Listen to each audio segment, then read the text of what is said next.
Hello, everybody. What is up? Hope you were having a fantastic Monday here.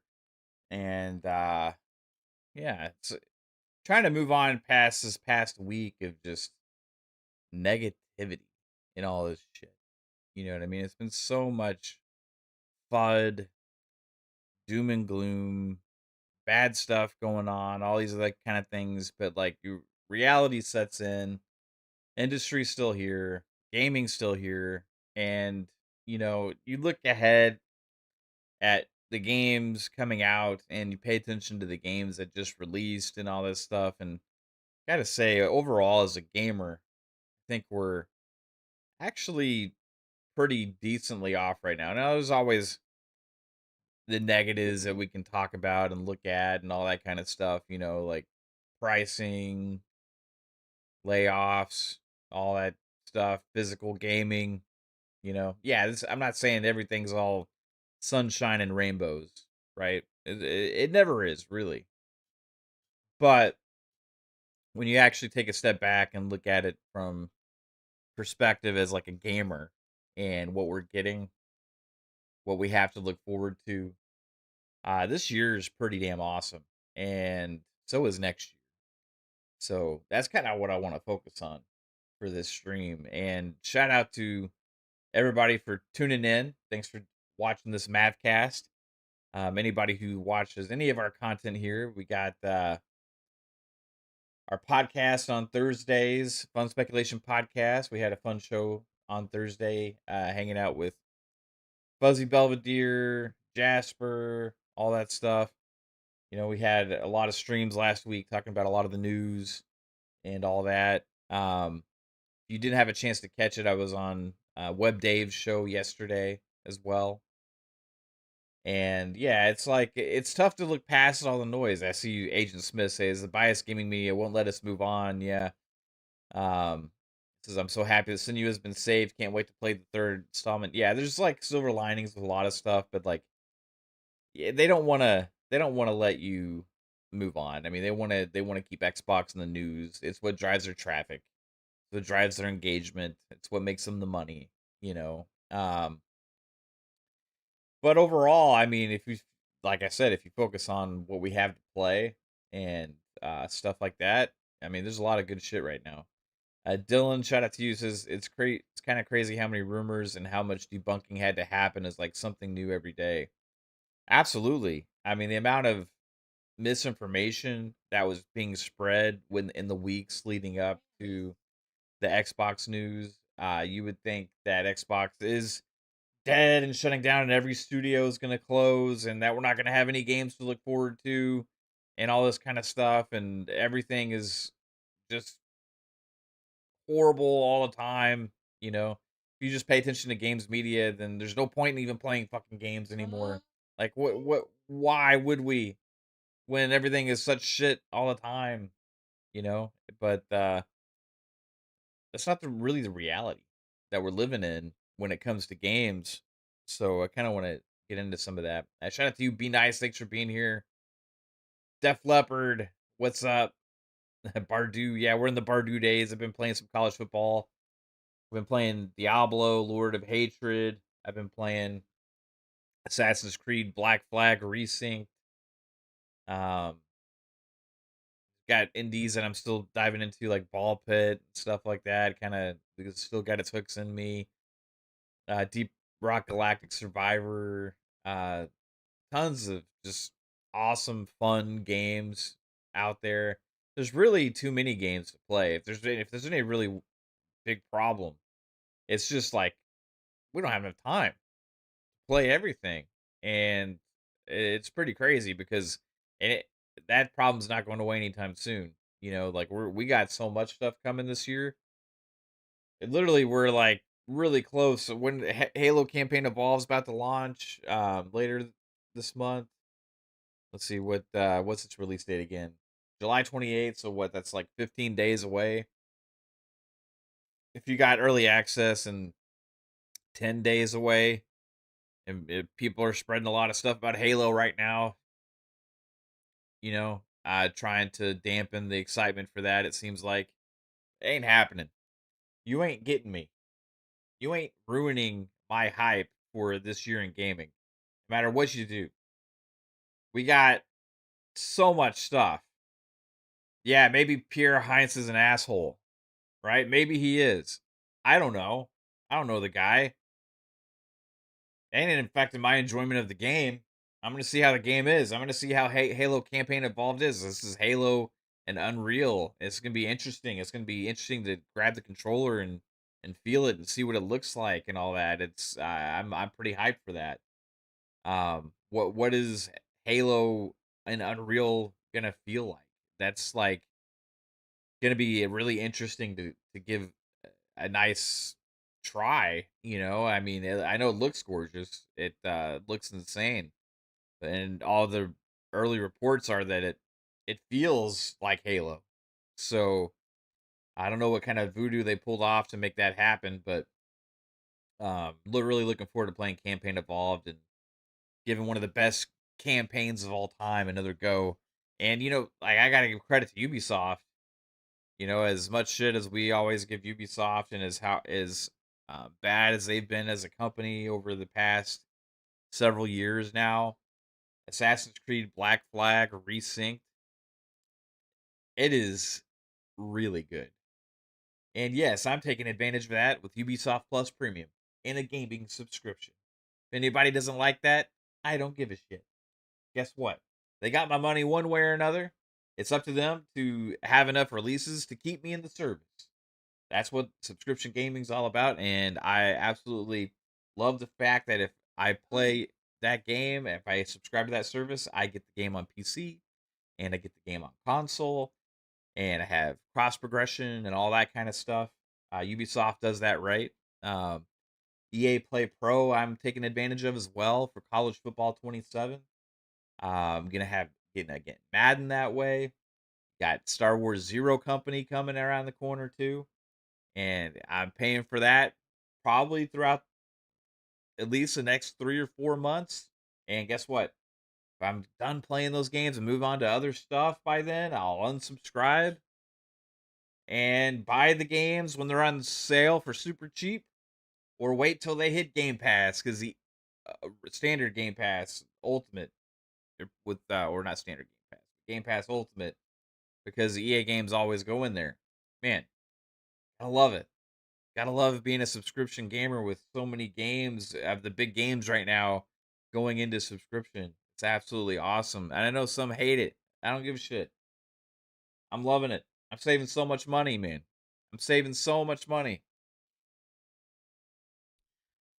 Shizno says I'm hyped for Beast of Reincarnation in August too. Yeah, I think that one's going into Game Pass too, I believe. If I'm not mistaken. As well as Resonance Plague Tale is I believe is going into Game Pass. I'm looking forward to that. It looks a lot more action based. That game looked really good, so I'm excited for that one. So much stuff to look forward to right now, guys. Shout out to you, Shizno. Thanks for being here. Sebastian says, "Hell yeah, how's it going?" T Gan, how's it going? Zero Company next month. Yeah, man, I love that we get strategy games, and there's been so many tactics games and strategy games over the last several years. Kind of genres that made a comeback. I'm excited for that Star Wars Total War game to come out whenever it hits. Also, I remember that was a pretty cool announcement. But yeah, I mean, we got Zero Company coming. You got General Skywalker in it. You got Anakin in it. Like on the edge of the dark side, r- riding that train. You can see him heading down that path in that trailer. It's looks absolutely awesome. I think it's like Clone Wars era. Um, in the Star Wars Zero Company. Agent Smith says, "I hope Asha reads the room and adds a disk drive to the Helix. That would be an easy W. Plus, it would increase Microsoft stock value a little." Yeah, like I was on, like I said, I was on Web Dave's show yesterday, and I think Hargeet had a really good idea because I was trying to think of like what would be the best way to do something like that. Um, and Helix is coming out, and nobody knows what the capabilities are going to be of Helix exactly. It's kind of up in the air. But Hargeet's idea was to have a standalone like disk drive, right? Like an Xbox disk drive that you could hook up to a Series S. You could hook up to Helix when it comes out, and you could also hook it up to a PC.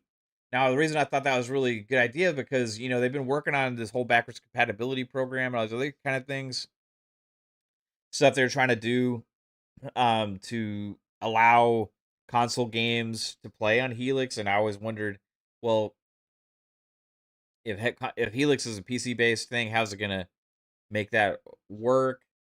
A lot of people have physical libraries and all that kind of stuff as well, and it's going to be backwards compatible. So how do you add the full on backwards compatibility to something that is more PC based, which would be, PCs don't really do disk drives or do anything like that anymore. So how would you make it work? And the standalone option there, adding support for being able to play games through it, but also disc to digital. And if you could actually make that work on a PC too, to kind of have like your Xbox console disc drive, whether it's like, hey, put the disc in, it'll transfer it into a digital version, and you can access it on your PC or your Helix or your Series S.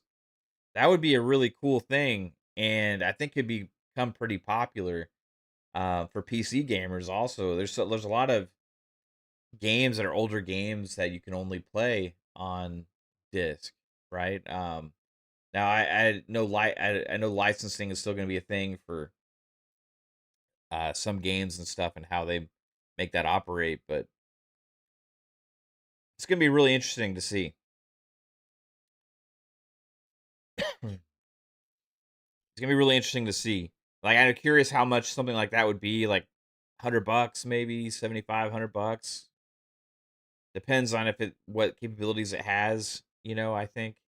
But you talk about a disc drive that could play original Xbox games, 360 games, um, Xbox One, Series S and X games, and be able to basically install them or turn them into digital versions. That'd be pretty sick. Now apparently though the disc to digital positron program only doesn't work with original Xbox and 360 games, but like maybe you could make it work to where it would still just play them without doing disc to digital, and you just play them like natively by reading the disc. I don't know. So it's gonna be interesting to see like how do they make it work with via emulation and all those kind of things too. But yeah, I am glad at least that they are working on solutions. It would be an easy win for Xbox to have some kind of like announcement with some kind of physical solution for gamers going forward right now. Judah Roar says all Blu-ray discs can read CDs. Yeah, I was just talking about the rumors about Positron, and what it is that it wouldn't support original Xbox and 360 games, and it mainly because of the um disc to digital option that they have with I think at the Xbox One generation is when they started putting the individual I license IDs on the disc, so that's how it would work because the license would be um it has kind of like a signature, and they would kind of link that version that game to your account, you know. Whereas I think the original Xbox 360 games didn't have that, so like if there's a solution for that as well, I think it'd be important. But maybe don't sell your Series X, because that may be potentially the last Xbox series or console that is capable of playing all generations. I don't know. It's gonna be interesting to see for sure. Can't wait to find out more info on Helix, and I think it may be a little while because they've been making some changes. Although they've been moving a lot pretty fast with all the things they're doing at Xbox. Since Asha's taken over, she moves at a different pace than they have in the past for sure. And I'm curious what that kind of pace and dictating of pace, how that transfers to the hardware team. Whereas, it's been reported by several people about like decisions that used to take months and carefully planned are kind of made on the fly now. And you can say there's merit to both ways, but being able to change and um, make quick decisions and operate more fluid is definitely a positive. I think more so than a negative, but it can lead to mistakes along the way, as or poor implementation. So let's just hope that whatever they do decide to do, it's just implemented very well, and that's the things we got to pay attention to, right? Like there's so much negativity out there. There's so much like shit and like, hey, this is bad, this is bad, this is bad, this won't work, this can't succeed, this blah blah blah blah blah blah blah. Like time's gonna tell on everything. People are jumping to so many conclusions about every single thing going on with Xbox, and they always do.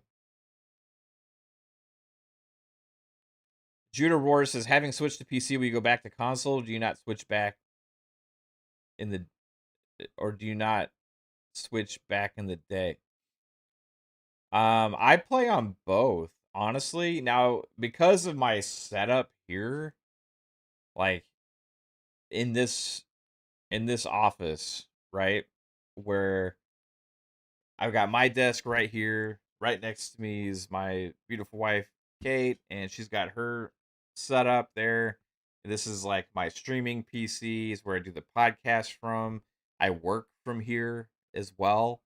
So with Xbox Anywhere, and because this is kind of a pretty decently powerful PC, it just makes it easy just to boot up games on the PC and play here, right? As well as I have like an ultra wide monitor and stuff, and it's pretty cool to play some of these games in ultra wide format at higher frame rates. I ain't gonna lie, you know. But if I'm chilling in the bedroom or something, or if I'm in the living room, I boot up the console, and sometimes there's games that aren't play anywhere, where they're not on PC or console, and I have to make that decision. And oftentimes I choose the console version there just because it gives me more accessibility in different places. Whereas if I play on PC, I'm either here or on my ally. You know what I mean? But if I do the console, then I can play on the consoles in the different rooms in my house, as well as if I want to do some of the games that support stream your own game, and some of them also, and then also you could do console streaming as well to the PC or to the Ally. So it just depends, man. Like for example, if I want to play NHL this year, I'm gonna have to play it on console. They don't release that game on PC. So sometimes it just depends, And like I like having the option. That's one thing about Xbox that I really appreciate, is having the option to play the games wherever, and I don't have to make that decision. I'm not forced to say, okay, I need to buy this game here or I need to buy this game there. Because right now, a lot of the time, like Xbox Play Anywhere makes that decision for me. Like if a game is on Play Anywhere, that's where I'm getting the game, 100%.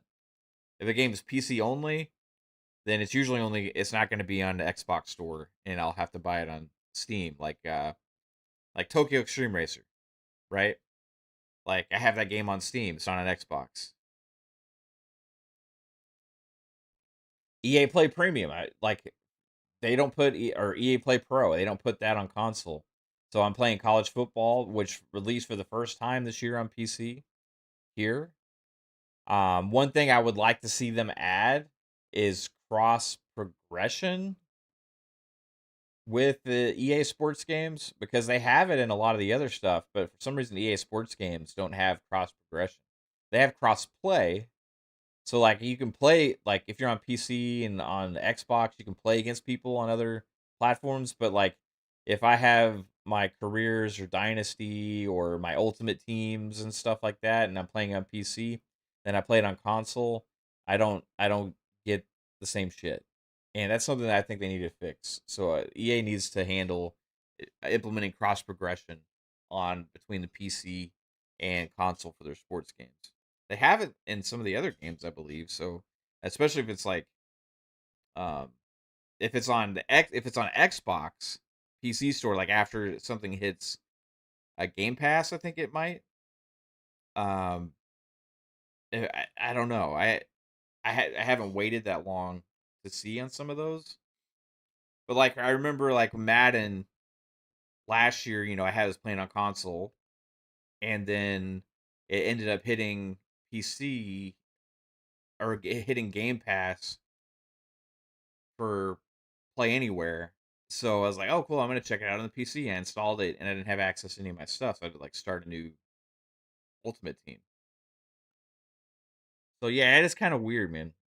I don't know what triggers them to be able to have those things.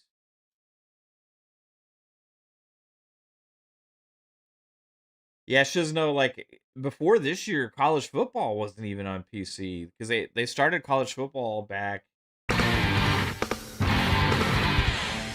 Yo, lad 907, welcome to the speculators. Super appreciate it. I always love seeing your Fable profile picture, by the way. Brings me back.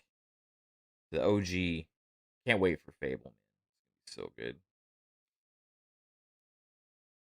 Yeah, it is pretty weird. Like there's definitely this evolution happening in gaming. Um where PC has been growing so much for some of these mainstream casual type games that have had big annual audiences and that have been going more to PC. For some reason, NHL is still a holdout. And college football, like I said, they just made it this year. So like, I'm just hoping that eventually all of them do. Like 2K does basketball.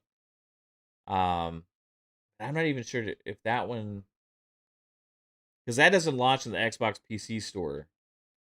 I'm not sure if that one has cross progression. I don't think it even has cross progression. I think if you're playing the Xbox version, and then later when it hits Game Pass, it goes to the Xbox store, and then at that point you get cross progression. I think, but like when it's in Steam, you don't get cross progression. I don't know. There's some kinks they got to work out with some of this shit, right? Like cross progression and cross play, all of that stuff needs to kind of be like just a normal thing now. Yeah, it is weird to have everything so isolated when, especially in some of these games where you put in so many hours and then you end up picking it up, and it's like you still have to have a 2K account, so you had your 2K account or whatever, but you don't get your shit, you know. So I don't know. We'll see if they figure that out. I think they've been doing work because otherwise college football wouldn't have been there this year if they weren't starting to make it a priority. But man, it's really cool playing football on ultra wide. I gotta say, being able to actually see your outside receivers without zooming crazy far out is awesome. Agent Smith says, dude, I would love for id Software to do a remake of Doom 3 with co-op. That would be pretty cool. Now, it is rumored that id's next game is going to be a Doom game, so I wonder what they do. If their next game is Doom, is another Doom game, because Doom the Dark Ages was kind of like different for them. It was kind of out of left field on the idea behind that. I think it's a really cool concept. Um, but like, where do they go with Doom in the future? And like, if Machine Games is making Quake, which we don't know if that's the case or not. We don't know what they're maybe making another Wolfenstein. Maybe they're bringing back Quake. Maybe they're doing something else. But if they are, like, what does that look like? What does like the resurrection of Quake look like? Um, so many cool things in the works at these studios right now. Sun Rash says Bethesda Softworks needs to bring Wet from Xbox 360 to Xbox Series. Yeah, that would be a cool one. That was a pretty cool game. Disney says the Chainsaw Shield and Doom the Dark Ages is the best. Yeah, it's pretty dope. Like I like the whole style of it. Sup, Sea Lord? How's it going? Hope you're doing well. Agent Smith says, I hope the people who got laid off land on their feet soon, but considering what Asha inherited, I think she's doing a good job so far. It looks like she really cares about the brand. I mean, she's gonna be this is I mean, that's a person that's rose through the ranks in the corporate world like crazy, you know, going from one thing to the next, one thing to the next, made her mark, right? Got offered job to be the CEO of Xbox, and you can't argue that she ain't taking it seriously.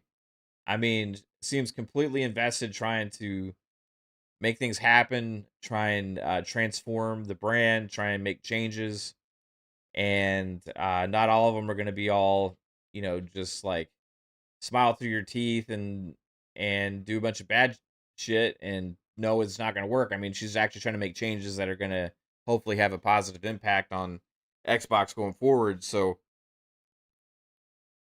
time will tell if that stuff's going to work out. Like I said, there's a lot of been jumping to conclusions on everything, from the games media especially.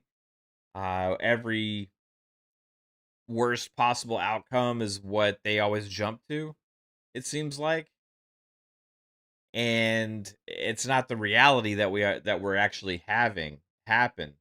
And the reality is Xbox is trying to be competitive, build the brand back up to restore faith from the community, and also try and navigate the turmoils of the gaming industry while not being the villain that shuts down legendary studios along the way. I mean, they're trying to navigate this probably the best way possible, and that includes, unfortunately, a lot of casualties with layoffs and stuff. Um, but I think when she looked at the numbers and how she broke it down, a lot of the moves are meant to set them up for better success going forward. Making changes with the infrastructure of Xbox and how they operate, with how they make decisions, with the sizes of the studios to have them set up for potential better success on the whole profitability aspect, as they are going to be judging the studios more independently on how they on the returns that they bring. The model that Phil and Sarah had implemented was not working out for them anymore. It started to become too problematic, I think, with a lot of the realities of where the industry's at and a lot of the things that have happened. So they made a massive shift and they're just changing strategies now. And I think we're going to continue to see a lot of changes with Xbox for the next few years, as she's learning more and shaping things and trying to be strategic about what they do. And we'll like I said, we gotta all wait and see how stuff plays out. I'm not saying everything's gonna be perfect, everything's gonna be amazing. Like things could turn bad, things could turn worse. I don't know, but I it's not that they're not trying, right? It's not that they're not trying. And um I think having these studios like elsewhere and you haven't canceled that game, making a new IP along with returning uh quicker progress to try and make more games and some of the big franchises and stuff like that can be definitely seen as a positive business decisions from their aspect. Now, those of us that love the Double Fine type games and stuff like that aren't going to be too happy to see the less investment in those kind of things, like, or the compulsion games like South of Midnight and stuff like that. However, I think trying to fix the grander scheme of Western development and the length of time it takes to make these games, the cost it costs to make them, all of those kind of things could be seen as a trying to fix those issues could be seen as a positive. And it's yeah, you got to make those tough decisions along the way. I think John Carmack said it best when looking at the realities, like, and he's a founder, one of the founders of id, right? And seeing the kind of stuff that he said um was really interesting, because he's looking at it from a realistic perspective as well as a heavy heart. What's up, H Levy says, "Hey, what up? You enjoying the little bit of rain we got? I need that hat. Where did I get it?" Um so first off, the rain, I do appreciate the rain. We needed rain, and we're gonna get more of it this week. However, I would have liked for it to hold off for 2 days because I had a work project that was supposed to get done today that got delayed. So if it could be, dry for a couple more days and then bring the rain back, I would appreciate it personally. But yeah, the rain overall, I guess more glad than not. Um, Sometimes with my job, rain gets in the way, so it is what it is. Part of it. Um, and this hat. Do you remember what the name of the store was called? What was it called? Say that again. Like ZER. Uh huh. Okay, so yeah. So H Levy, you know where the Grandscape is in the colony? Um, yeah, where like there's a Shields there. There's like the what's the name of that theater? No, the Sphere one. Cosm. In the colony, there's the Cosm, the whole Grandscape things with like the Shields. You have like the big Ferris wheel outside of all the shops and stuff. You got the Andretti place there, right? So there's like a like a Texas themed kind of, or Dallas themed kind of like collector's store in one of the small storefronts in the walking area. Yeah, right where they have the concerts. So if you know where they have like the pop-up concerts and stuff, and like the big like courtyard where all those shops are there, the Grandscapes, it's kind of close to the theater, Cosm, and all that stuff. There's a store there, and it's called Bullzerk. Bullzerk, and they have like a lot of Texas shit. I also got the coaster to match. Um, and they have like stickers. So I have like, I'm using the coaster, so it's wet. But got the coaster. Yeah, I got. They also got. I got the same sticker for my truck. So on the glass on my truck, I got the sticker. Um, they have shirts, hats, buttons. Yeah, it's a really cool store, and they got all different kinds of stuff that's like unique, you know. And so, like, I saw this. You got Dirk pulling his signature one-legged fadeaway statue shot. You right on the Mavs colored state of Texas outline. I had to have all this stuff, right? But they had some other really cool shit there too, man. So there's one by you in Bishop Arts, and one I didn't know there's that many. I just saw this place and was like, oh, cool. You take it. Oh, Harry Potter. Yeah, we went to Cosm and saw this. There's actually a video of us doing that on the Sup Babe channel. We went to see like this thing they had that day about water, and it was really stupid. The food was good. Yeah, the food was good. It sounded really cool, but that show was really stupid. I wish we would have seen a movie, or like went there for a sporting event. Like I think seeing sports there would be the coolest, right? Um, yeah, Kate wants to see Charlie in the Chocolate Factory there.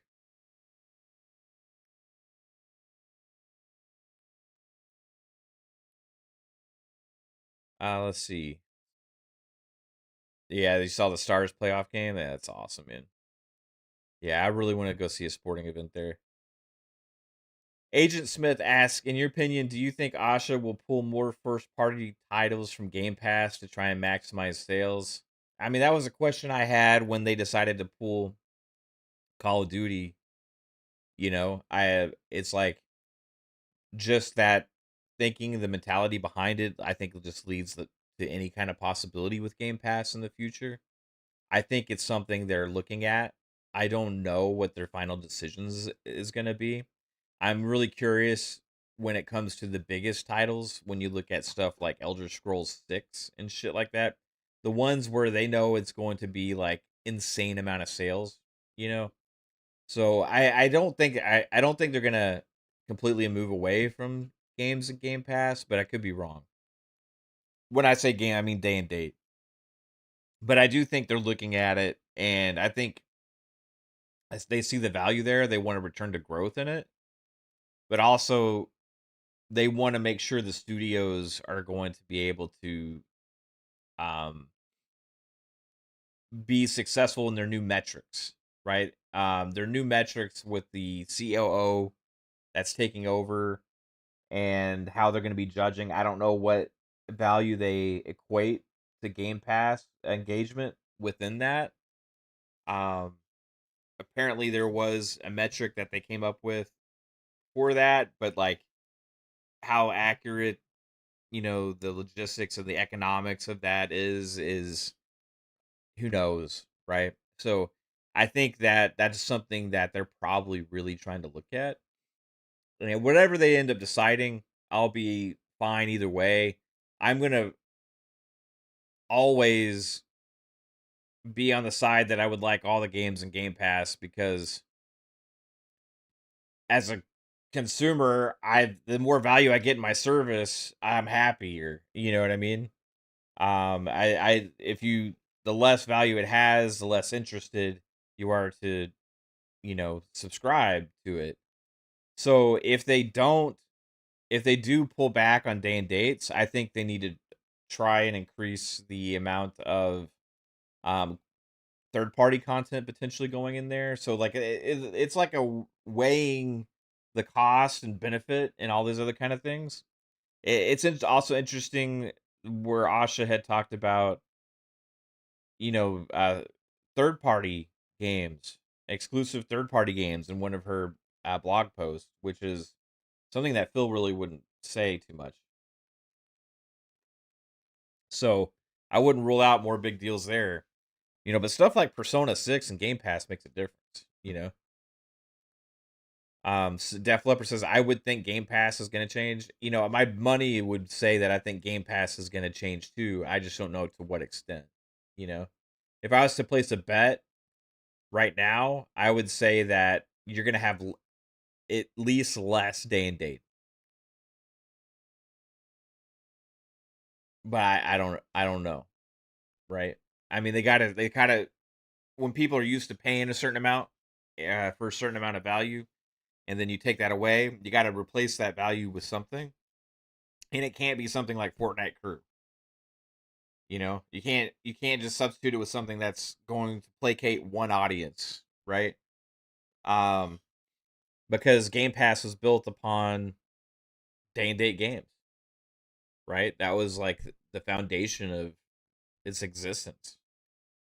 And that expanded greatly over the last decade since it was introduced. It's had a lot of growth until it kind of plateaued a few years back. Then they had a mass amount of people leave after the price increase to $30. Um, and that's something that for them that they got to weigh. Okay, well, like if we have less people, does that mean more people bought the games? I, like it. There's a trade off with everything. So, but they made it clear that they were trying to return Game Pass to growth, and for one thing that was really interesting was the emphasis on Game Pass at the showcase this year. I mean, after every trailer on all the games that were going into Game Pass, it was like day one, Game Pass. Like they really emphasized it again. Whereas like they had kind of more started emphasizing Play Anywhere more so in recent shows. This show, which was Asha's first big showcase, was really pushing Game Pass, and I think part of it was because they do care about the growth in that service. Like Microsoft as a company, I think likes subscriptions, So it'll be interesting to watch. I think it's going to be a balancing act. Definitely going to be a balancing act. Chisna says, "Yeah, they will. It will change. I just wonder how. I don't think they will kill it, but I don't see it staying the same." Doom Reaper says, "Less third-party trash would help lower the cost. Cut Fortnite, cut Ubisoft, make cloud optional, make EA optional if possible, make PC optional." Asha is a government spy, says Serve. Spider Man says, "Get rid of free-to-play games and Game Pass. Like things also like the deal they have with like Riot Games, for all the content for like all the League of Legends stuff and all that kind of shit, Valorant, things like that. Um, I think it's interesting to look at and think about like how much did that add in subscriptions? Because the people that play those games, are they wanting to get a whole Game Pass subscription just for that when that's primarily the only shit they play? Be nice as my camera is super clean. Hey, appreciate it. It's all about lighting, man. Like I didn't really have enough lighting in here for a while. So I put this annoying ring light here next to me to help make the camera a little bit clearer. So I'm glad that somebody noticed. My suffering is paying off for you guys. Raven Gaming Force Fallout 5 is fire. I can't wait to play Fallout 5. When will we see it? Now that we know that the next Fallout will, I don't know if the next Fallout game we play, I don't know if it'll be Fallout 5. It'll be Fallout New something or Fallout something else maybe. And then Todd's next game will probably be Fallout 5. But we'll see, maybe not. Maybe they're letting Obsidian do Fallout 5. I don't know. Doom Reaper says Obsidian that made New Vegas doesn't exist anymore. Hopefully they can turn it around. Well, they have a lot of the senior people still there that like Tim Kaine is there, Josh Sawyer's there.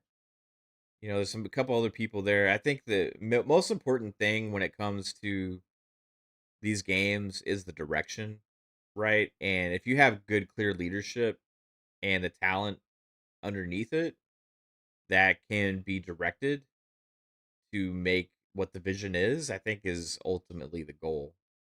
And I think the right people are there. I mean, Tim Kaine is one of the original creators of Fallout, back with Interplay. Um, Josh Sawyer is known for his writing. You know, I think, I think the new Fallout that they would be working on is in good hands. And Obsidian, it's not like they've not been making good games.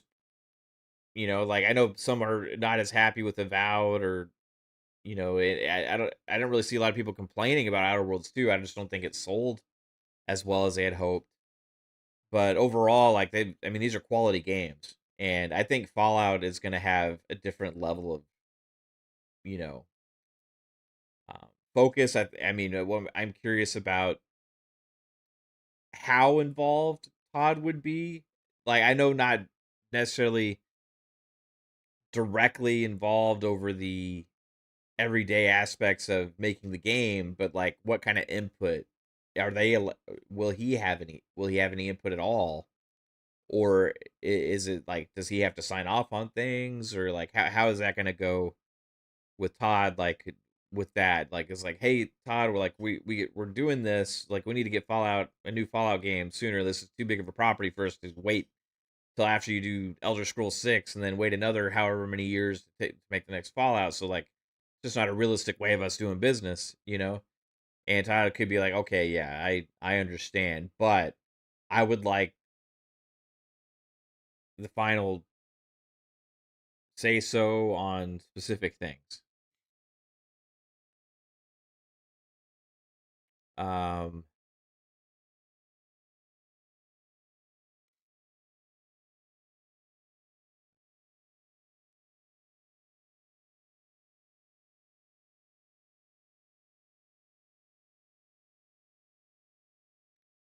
Garcia says, I can't understand why Obsidian's last games didn't sell. They were all great to me, especially Grounded 1 and 2.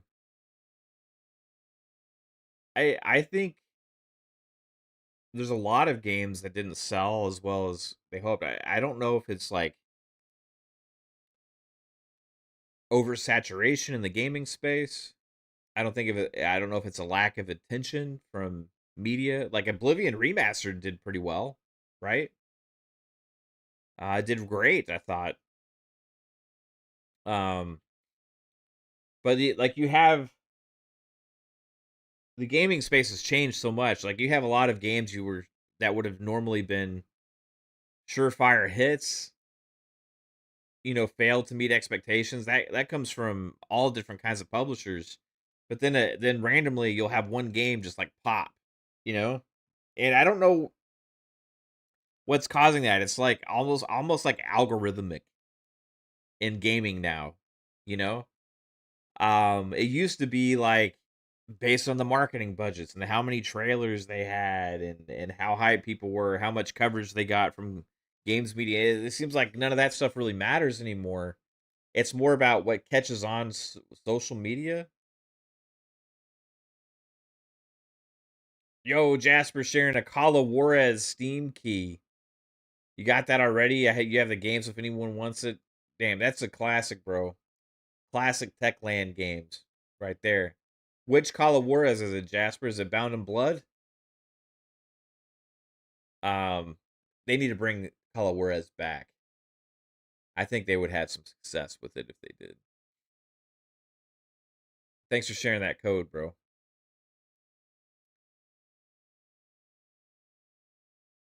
Tegan says, I want to know why Asha's suddenly working for the Federal Reserve. Well, they probably were just looking at um, candidates that have had recommendations to them, like people that have been recommended to them based on their expertise and success in different businesses and stuff. And they probably asked her to consult, and she said, yeah. Probably some of her background in AI, as well as understanding the business aspects of it and its impact on things, as well as she's kind of been a superstar upcoming in the corporate world with turning around things for different companies and causing great growth for different companies and businesses.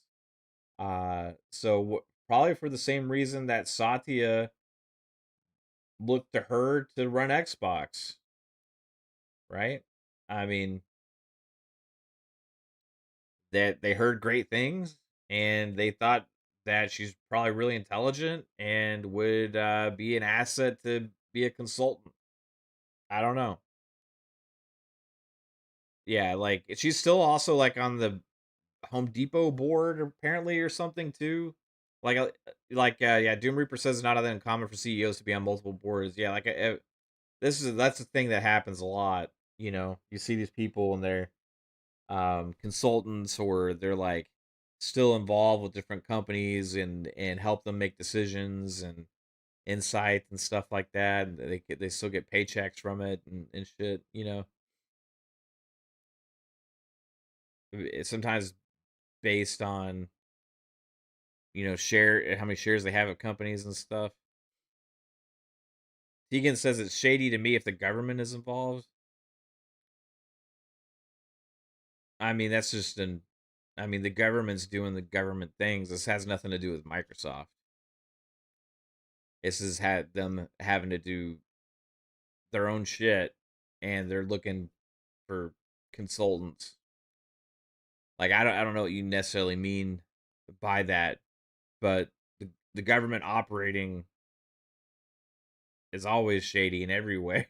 You know what I mean? Like it's a yeah, they're gonna get they this isn't out of the norm, you know, for them to look to people for different things for um consultancy and shit like that. You know, they get experts in from different fields all the time for different things and have them ask them questions. Have you ever watched C-SPAN when they're like have like decisions they're making about different things and they will have people come in that are experts in the different fields and they'll sit in front of like a bunch of senators and shit and like be asked a bunch of questions and they answer questions and stuff. Like that's just normal operating, man. There's like nothing like really weird or about it. It's just the government operating, you know, and doing their thing. I don't necessarily always agree with a lot of government decisions a lot of times, but yeah, Judah says technically the Fed is not part of the yeah, that technically so. Correct. But you know.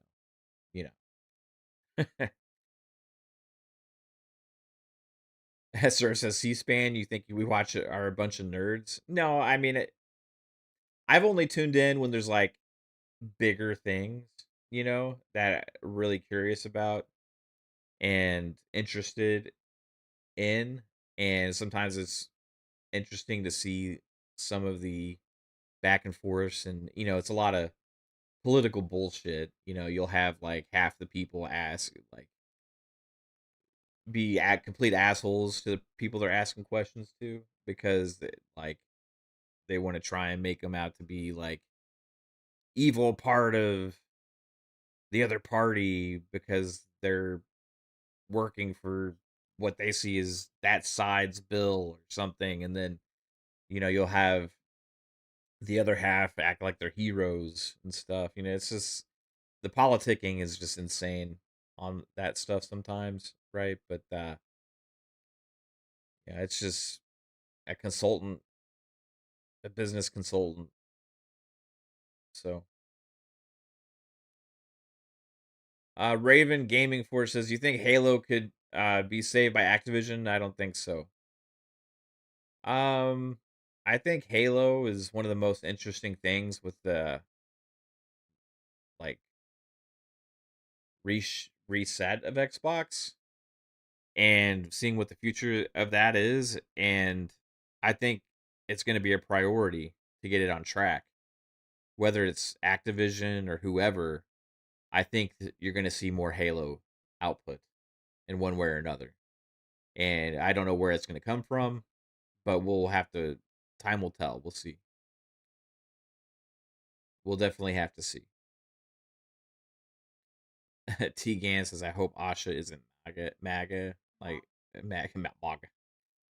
It's, I mean, I don't care what party she affiliates with, whether she's a Republican, a Democrat, or conservative, or liberal. All I care is that she is making good decisions and consulting well to them, but also like more importantly, like for me, operating Xbox in a good way that's going to deliver us great games. I don't give I don't I don't pay attention to all the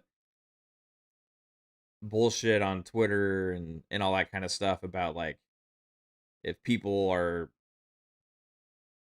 like this party or something um it makes them like a bad person, you know. Like I think that like growing up in Texas, there was a lot of conservative Republicans. I mean, it's just like what it is around here, right? I don't necessarily fit that bill 100%, you know, but I'm definitely not MAGA, right? Either. And I don't think that I'm necessarily 100% liberal or Democrat either. I'm just kind of like look at everything and kind of like this world is crazy, you know. Um, this world is crazy. There's so much division, man. There's so much division. So when people like put shit out there like that and trying to put labels on people, like I think if somebody if has certain thoughts or believes like certain things within a certain party, like whether it's economy or whether it's like um, healthcare or whether it's like social issues and stuff, it like just because you have certain thoughts doesn't mean you align with everything that those groups all believe in. There's too much of all in. There's too much of all in, and it's like that's a politics thing. It's like you either got to go all the way left or all the way right. I don't believe in that. You know, like, and you really look at like I wish there was more like bipartisan compromise, people working together despite whatever politics you believe in. Just do what you think is right. You know, yeah, it's like good people doing good things, man. You know, making life better for all of us. Everybody should be treated with respect. Everybody should be treated how you want to be treated, and everybody should be have a chance.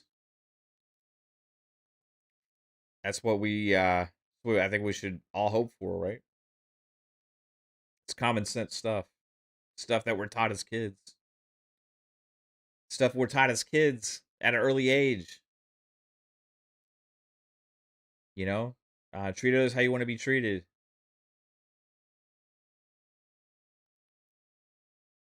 Simple, pretty simple. Those values seem to go out the window though when stuff everybody's get labels put on them. You know,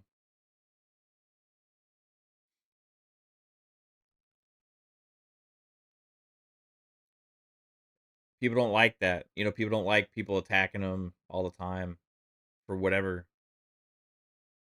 You know, there's a lot. I will say like the last several years has been a lot of hateful people exposed in this world, and a lot of them want to stand behind kind of like, well, it's my right to be hateful, and you're right. You can be a piece of shit if you want to. And I'm not speaking on any specific group. You can be a piece of shit if you want to. Whatever kind of stance you're taking, you you're allowed to be that. You have the right to be a piece of shit. That doesn't mean that people have to like you for it. That doesn't mean that you get respect for it. It doesn't mean that people should agree that you are a good person because you're trying to put that out there. Like no, then it's not the way it works. Yeah, that's the way. If I'm against anything, Black John, it's hate, man. I can't stand hate. I can't stand people hating people for existing. I can't stand people hating people for just trying to live their life and be happy. You know, I can't stand people that or are diminished or made to feel like they're not allowed to be part of this world because it bothers them too much. But those people have the right to say those things. Um, it's not my place to say they can't.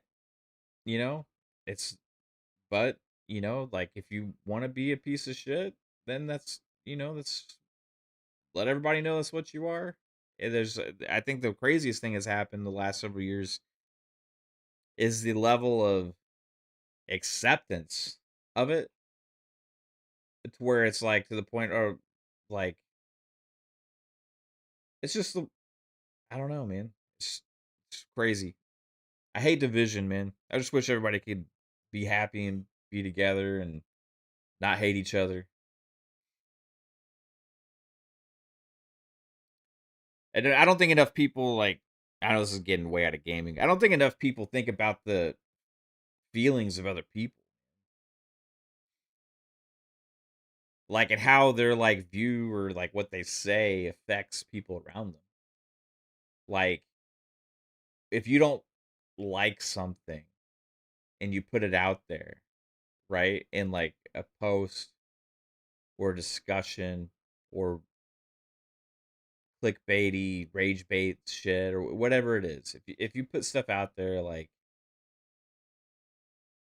this is that and we have to get rid of this, right? What about the people that was kind of meant that kind of content or um was meant for, right? Or that involves their culture. And people are like, "No, this you got to get rid of this. You can't have this." Like how demoralizing must it feel for somebody that relates to that to feel like they're not allowed to be part of your world? How does it feel to be hated by people just for trying to live your life? You know what I mean? And the problem is like you battle against it and it just creates more hate the other way, you know? So it's like trying to like let everything calm down, Cuz I know that a lot of people that try and take the hard stances and all this kind of stuff and are putting themselves on in boxes and squares and stuff like a lot of them I know didn't grow up with these morals put on them from their parents and stuff like cuz I've seen people around me here change. And it's interesting to think about like how that happened and why, because I know that they were taught differently and brought up differently, but then to be so openly willing to just say hateful things because you believe you're fighting for something is interesting.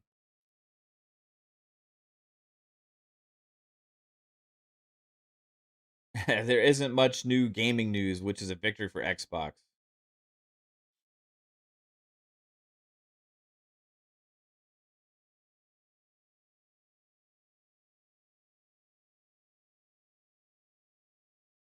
Yeah, like the same thing with be honest with you, like social media is a problem in general because it people say things they would never say in public, you know. It's easy to manipulate from entities and governments, and it's easy to manipulate people into hate. And you have mainstream media has done the same thing.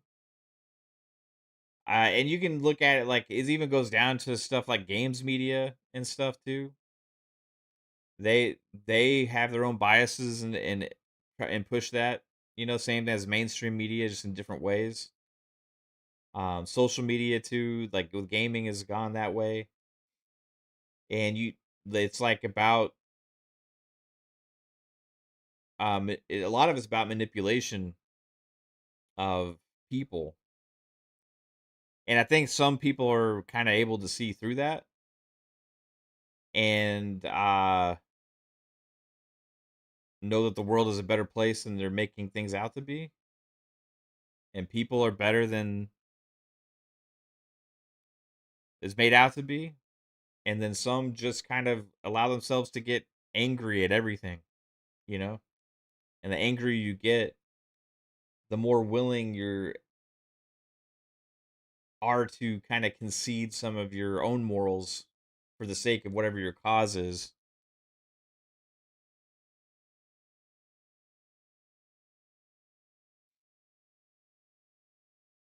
Duck at that. So some people are followers and desperately want to be a part of something. They're willing to throw other people under the bus. Yeah, that happens a lot. It happens in game, like you see it, like the division thing. You could be like an Xbox guy, an Xbox fan. You can talk about 99% awesome Xbox news, and you can have a problem with one thing. Somebody they do something that kind of pisses you off or that you don't like, and you talk about it, you get passionate about it. All of a sudden, people hate you because you're like, I didn't like that, and they think you're attacking this. It's just like you're giving your opinion. You know what I mean?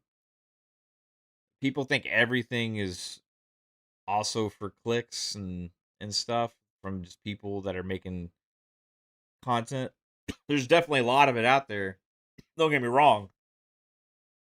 Definitely a lot. I think that media is actually. You want to know who the biggest grifters of them all? The biggest grifters of them all is media. Everything they do is for money. It's the business model. Their jobs are dependent on it, and they're gonna write whatever is going to bring them the most views, clicks, or whatever.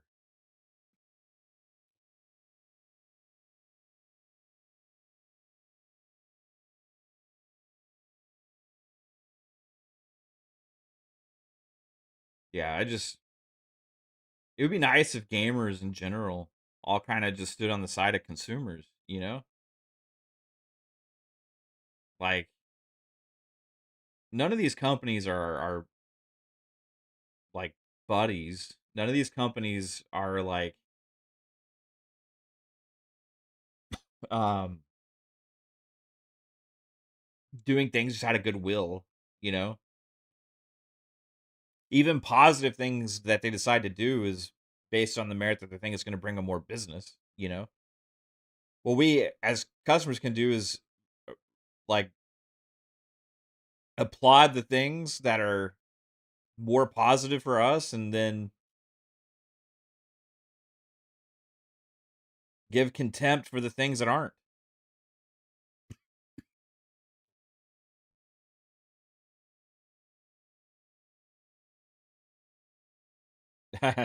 That can be a problem too, Tegan.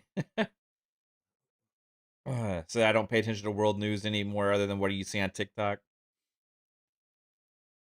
Yeah, I mean, nobody has to pay attention to like you want to block stuff out, block it out. I mean, I have so much stuff muted on Twitter and social media, but I would say also if you're only relying on one source of news, then probably not going to be given a lot of information. But that's fine. Depends on how interested you are in it.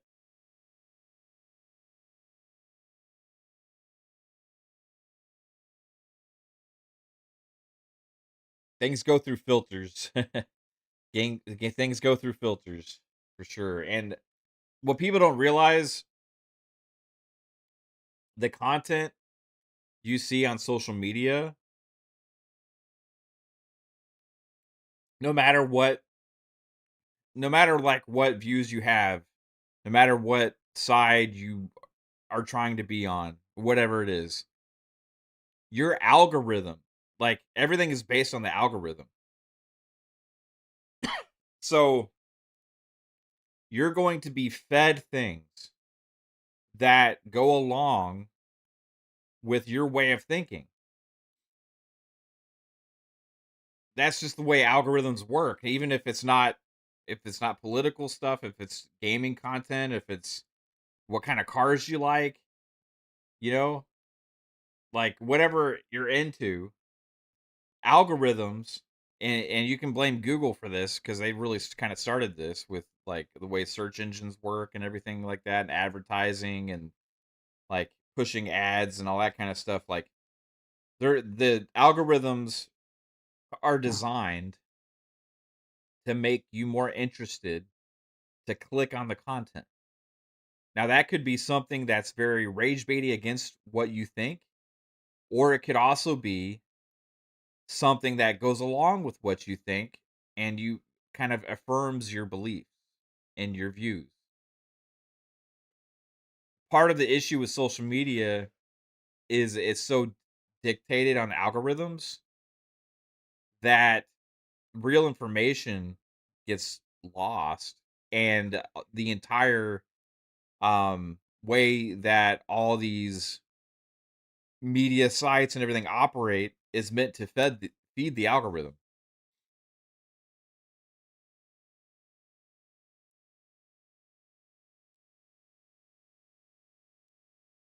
Your shit's just like gonna feed the algorithm. Like it's why if you like scroll TikTok, right?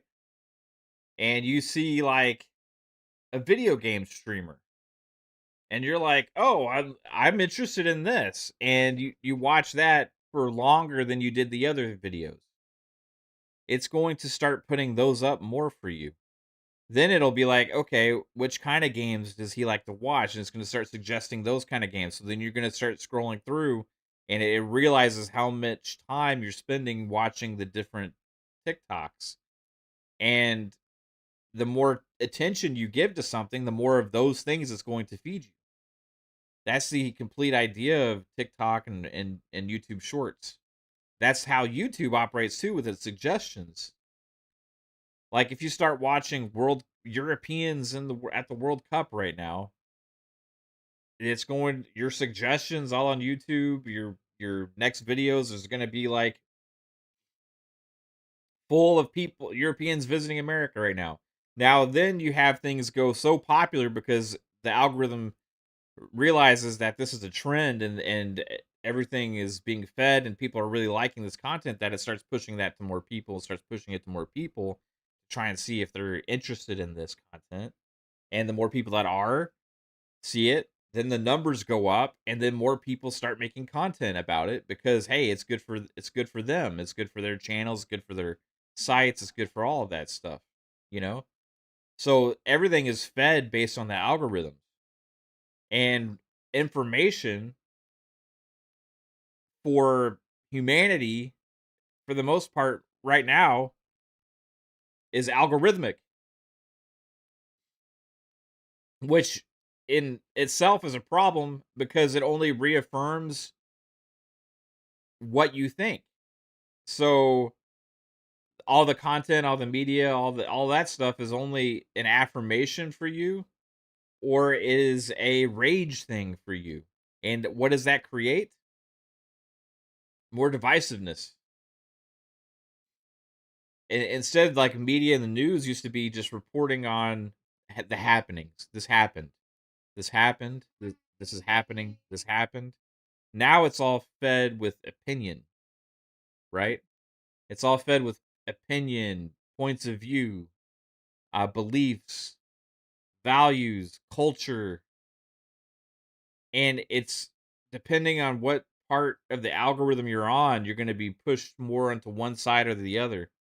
And unless you can kind of see past that, you're going to be influenced by it, you know? And that goes with gaming, everything.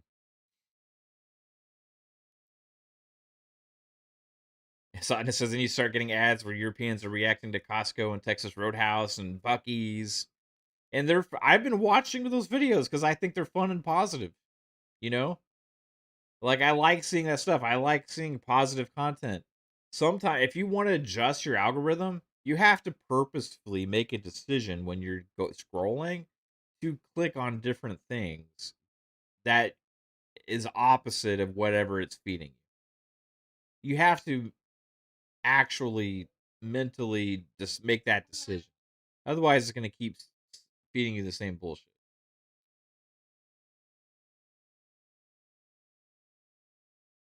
And the games media operates the same way. Like on social media, on uh, they're they push out the headlines for the articles, and they're always trying to be divisive and attention grabbing. They're meant to be rage baity, a lot of them, you know, and people are going to be fed. And like, what is the more popular brand is going to have more things that favor their opinion, and a lot of that is anti Xbox shit. A lot of it is anti Xbox stuff.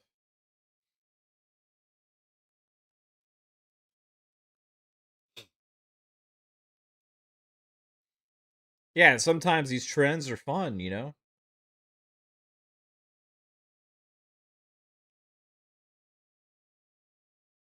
Yeah, sometimes it's fun to catch on with whatever's popular at the time, you know. But like when there's not fun things happening, then you get into a lot of like the real world shit, and that's where like you get a lot of this. Hey, we have to fill up our clicks.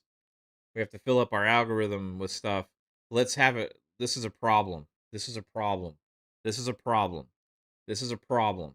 Let's get people pissed off about this problem, you know? And is the problem is always placed at blame at different kinds of people, different cultures, different political views, different this and different that, and it creates people to hate each other, man. That's what I don't like, dude. I really don't like it. I don't like people hating each other.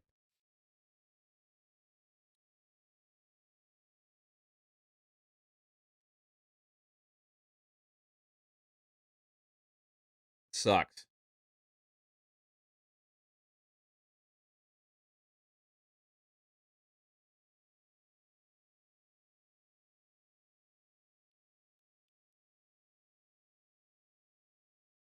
Yo, General Spartan.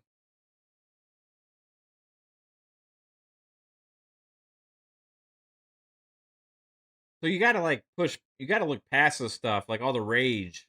You know, like you gotta try and look past all the rage.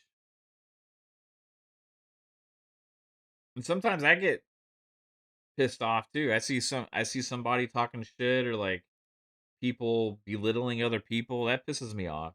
You know. Um, but I get pissed off more. It's like about how it got to this point because people are just willing to say shit they never would have said before. You know.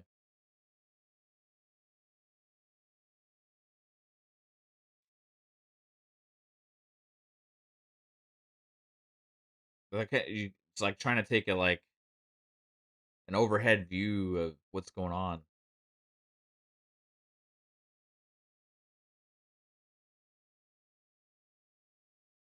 You're an Sea Lord says I'm an Xbox console player only. If I find myself consuming Reforged or MBG content, I would be concerned about myself. Right. I think there's been a lot of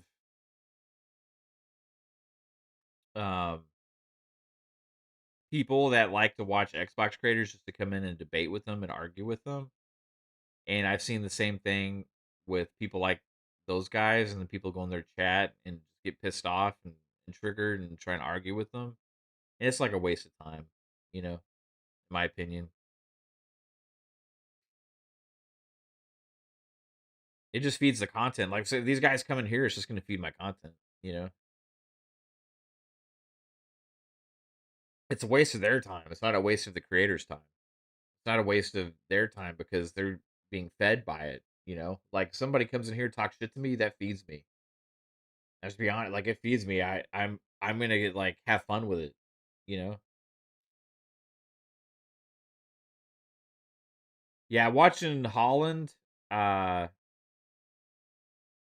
at the World Cup, it was pretty awesome. I He had a YouTube channel like kind of chronicling his World Cup experience, you know? And I like that guy's attitude, man. He's just smiling, having fun all the time. It's like he seems like he's just loving life, man. Like he was at this place in Dallas, getting like a cowboy hat and boots and shit. He ended up paying for all of these things for all of his teammates and stuff, and like just talking about people.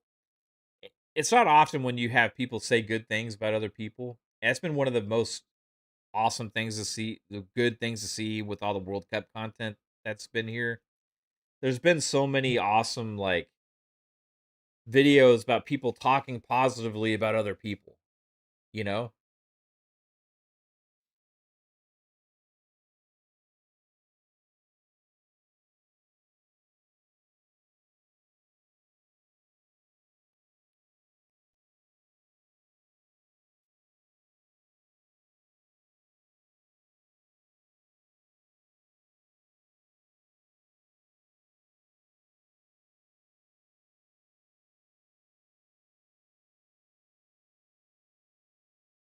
You saw TikTok and the dude had a melted Xbox Series X. He said it survived a house fire and it still worked and he plays it in his car now. I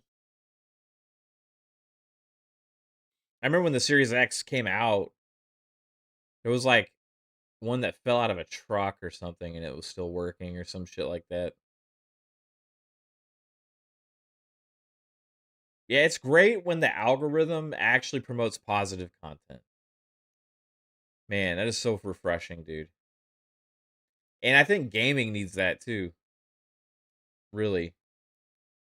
Like, unfortunately, negativity sells more. And that's kind of the point of the stream, like looking past all this stuff. Yeah, not everything's always sunshine and rainbows. There's problems, but like that's not what everything's about, Like, shit, we got so many games coming.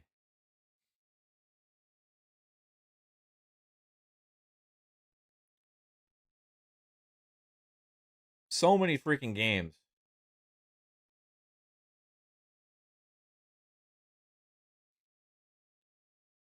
Like we just had finally part 3 of Final Fantasy 7 was just announced coming early next year and it's going to Xbox at launch or whenever it's coming next year, late next year. I don't know when it's coming next year, but that's awesome, you know. We already had awesome games come out this year like Resident Evil Requiem and Pragmata. Pal World's kicking ass right now.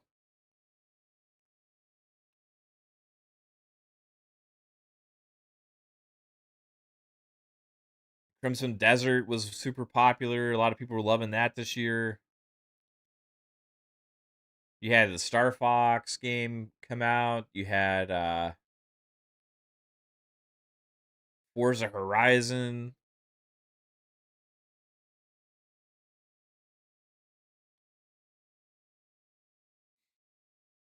Lord of Hatred for Diablo 4 hit this year, and it's so good. For PlayStation guys, I got Saros, you know. Um, Mixtape was kind of an indie gem that a lot of people loved. Subnautica 2 went crazy for a while. I don't know if it still is, but pretty popular. Lego Batman came out, and it's like the Arkham game that people have been missing. Bond, 007 First Light hit. Fucking awesome game. You have games like that fucking Elliot game. What's it called? That Jasper was talking about the other day. Adventures of Elliot. That looks awesome. I want to make time for it at some point.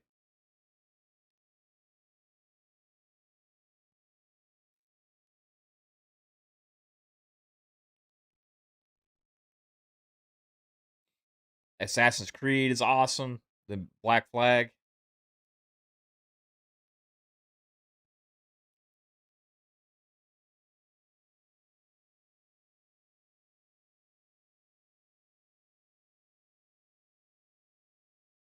I mean, we got fucking Halo right around the corner, guys. Halo Campaign Evolved is really soon. Adventures, yeah, all you guys are calling out Adventures of Elliot. Yeah, there's a bowling game hitting Game Pass tomorrow, lad. Absolutely awesome.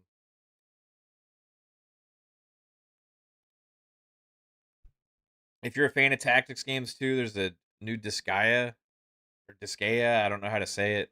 Um, it's a popular tactics franchise. Disgaea Mayhem, I think. Trying to look at a list here. Yeah, Beast of Reincarnation is on the 4th. Marvel Tokon is August 6th.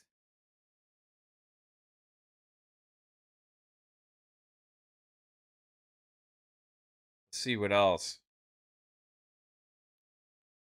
Plague Tale Legacy Resonance is on the 27th. Man, August is hitting, guys. Star Wars Zero Company also on the 27th. I mean, jeez. How are we going to keep up? Or is that Splatoon game for Switch fans? Splatoon Raiders on the 23rd of July. Blood of Dawnwalker, September 3rd. It's supposed to be good. Onimusha on September 4th. Wolverine, September 15th. I mean, this is insanity, everybody. Warhammer 40,000 Dawn of War 4, September 17th.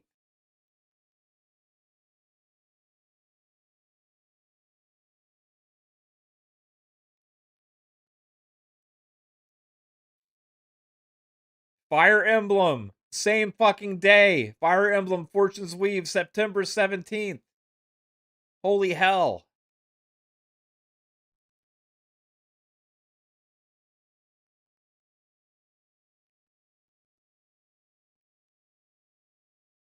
Silent Hill Townfall, September 24th. What the hell, guys? What the hell? Control Resonant, September 24th.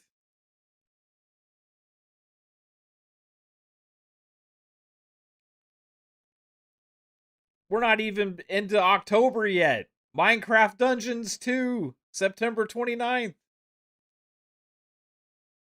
So September, Blood of Dawnwalker, Onimusha. You got Halloween the game for those that are excited about that. You got a Wolverine, Warhammer 40,000 Dawn of War 4, Fire Emblem. You have Dune Awakening going to console, Silent Hill Townfall, Control Resonant, and Minecraft Dungeons 2 all in September. And that's coming off the heels of an insane August where we just got to play Star Wars Zero Company, Plague Tale Legacy Resonance, as well as Beast of Reincarnation and Marvel Token. Like, what the hell?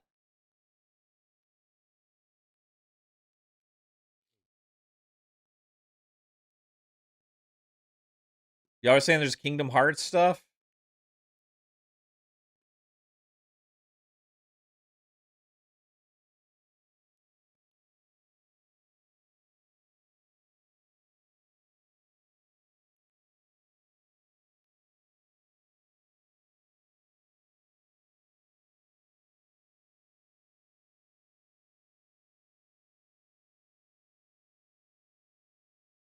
Then let's get into October. Oh, I didn't even mention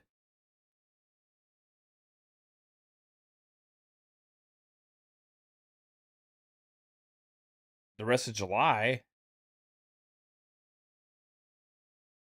I don't think. We got Halo.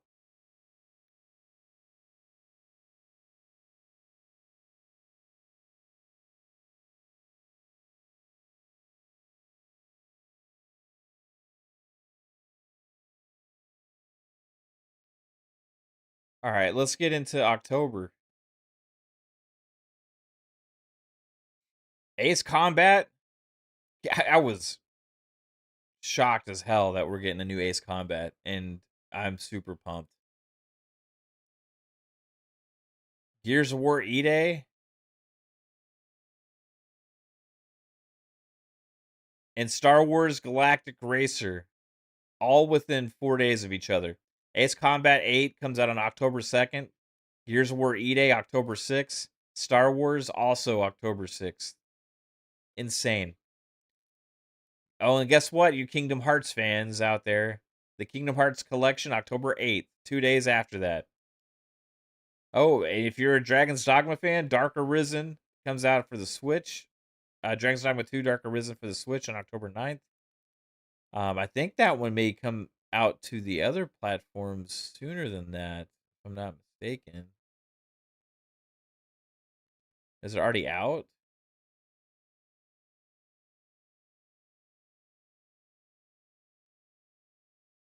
I don't know, even know. Fuck you.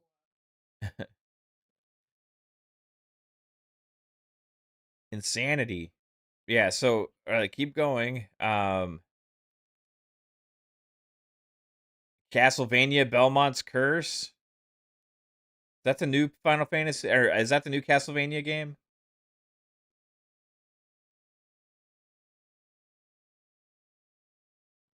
The Belmont's Curse one? Tales of Eternity is going to Switch too. Final Fantasy Resonance. What a crazy surprise that was, also. That looks great. October 22nd. Oh, if you like Nintendo, like Wii Sports style games, Nintendo Switch Sports Resort on the 22nd also. Hey, and then there's a little game coming out the next day on the 23rd. Call of Duty Modern Warfare 4. Can't forget about that one.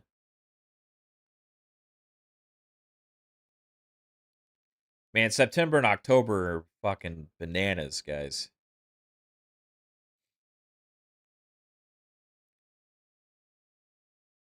It's funny, you see November. November is like GTA 6. It's like pretty much it right now. Maybe there'll be some more games announced for November. I don't know. But right now, it's like everybody cleared the slate for GTA 6 coming on November 19th.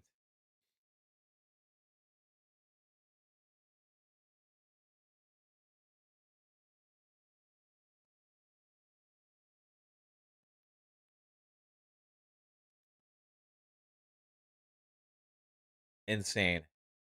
But like it doesn't even like it doesn't really let up. 2027, we got Stranger Than Heaven, Game Pass. Tomb Raider Legacy of Atlantis is in February. So you got January is Stranger Than Heaven, February is Tomb Raider, Persona 4 Revival is February 18th, and then Fable on February 23rd. Then also next year we got Clockwork Revolution, Clutch, Exodus, Final Fantasy VII Revelation. Is that still coming out? No, that's the new one. Yeah, it's the part 3. Sorry, I remember there was like another Final Fantasy VII remake type project or something that was like different that got canceled. Yeah, this is part 3 next year. I mentioned that earlier. Yeah, Final Fantasy VII Revelation next year. Guild Wars 3 for fans of Guild Wars coming next year. Uh Rise of Hydra is still slated for next year right now. I don't know if that's going to happen or not, but Metro 2039's next year. Pokemon fans, Winds and Waves next year. Resident Evil Veronica next year. That trailer looks sick.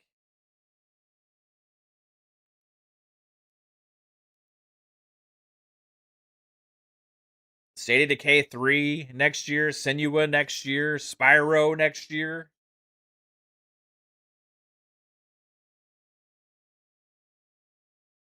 I mean, geez Louise. Wolf Among Us 2 next year. Tomb Raider Catalyst next year. New Witcher 3 content, Songs of the Past next year. Wolong 2 next year.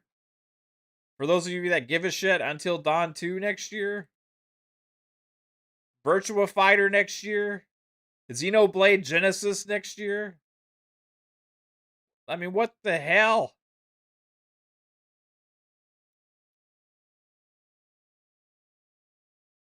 Yeah, Final Fantasy Resonance was that like HD 2D Final Fantasy game. It looked dope, man. I recommend checking out the trailer, bro.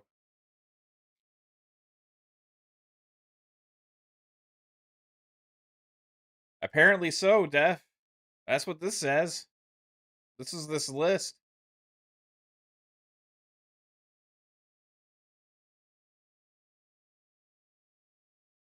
You have Tomb Raider Catalyst and Tomb Raider Legacy of Atlantis.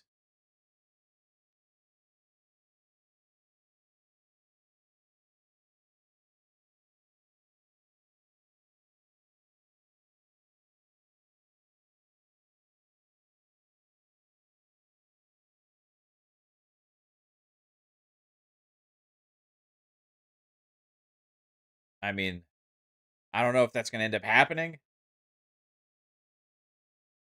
Yeah, what the Catalyst is the new one. Legacy of Atlantis is the remake.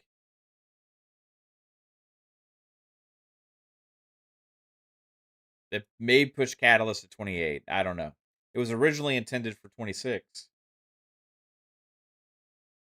I mean, holy hell, guys. I mean, this generation overall, like, I'm glad for anybody who already has their consoles because they're not going to be as affected by the price increases and stuff.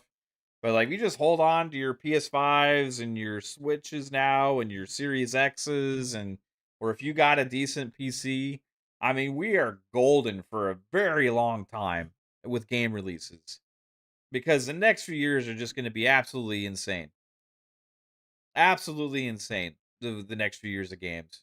Like the rest of this year, next year, it is glorious. Absolutely fucking glorious. Yeah, there's going to be negative news along the way, right? There's going to be more layoffs, right? It's going to happen. Maybe more price increases. I don't know. But like when you comes down to games and what we have to look forward to as gamers, like I I don't know. We're pretty peak right now, guys. We're pretty fucking peak.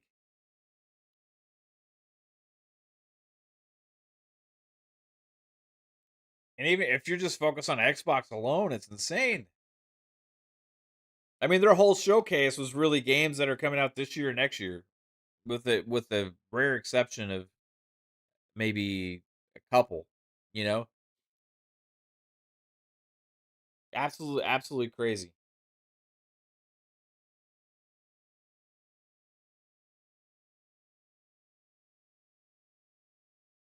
Yeah, you need to get your Switch 2 before the price hikes. Yeah, I'm excited for Fire Emblem on that more so than anything else. Yeah, there's games in development still. There's still new projects in the works. You know, like there's so much going on right now. I'm glad that Ubisoft finally had something work out for them with Black Flag Resynced. And by the way, if you guys haven't like either played Black Flag or you're just kind of like a casual Assassin's Creed fan or what, like this game is so much fun. Like Black Flag Resynced is like it's just so good. It is a blast. There's so much awesome content in that game. It's just fun to play, man. The story is good. The characters are great. Um, like the combat's fun. The ship combat's fun. The exploration is fun. It it it's it was the right Assassin's Creed to remake because it's so unique among them all.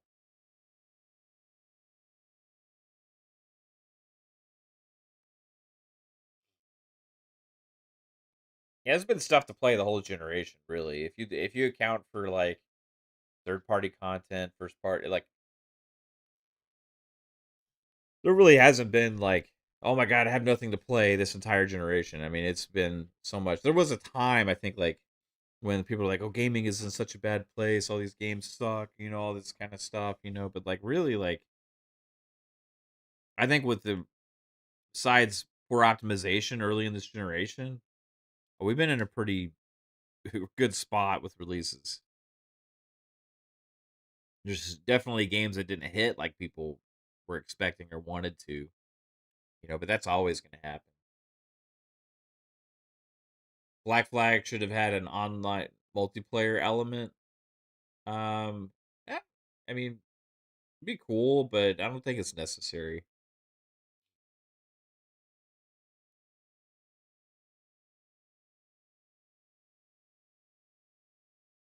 I love like all the system like the systems of Assassin's Creed Black Flag really work well together. Like the ship, you go to a dock, you have um your ship upgrade thing, you have your like reset your wanted level shit, you have your like compound that you can like build up. You played so much Assassin's Creed Black Flag that you can't do it again. Enjoy the sea shanties. Yeah, the songs are so like addicting, dude.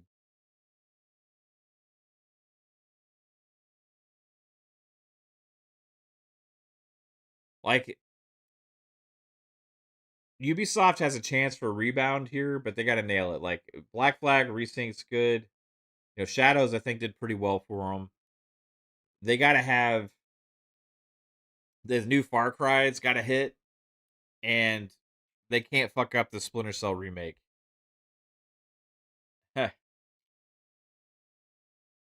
Sotness is gonna build up your Waco compound. You're gonna build up a Branch Davidian compound there.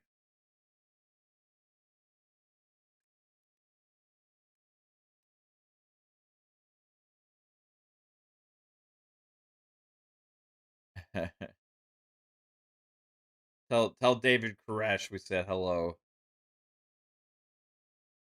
Sotnist. Um, Black Flag's been kind of buggy for you, really? Are you playing it on console and PC or I haven't had any issues yet.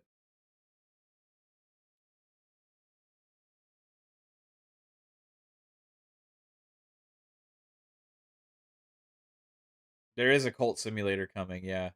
Um, did y'all see the Far Cry 7 details on Twitter? I will say I'm not like super enthused, but I am glad they're at least trying something different, I guess. I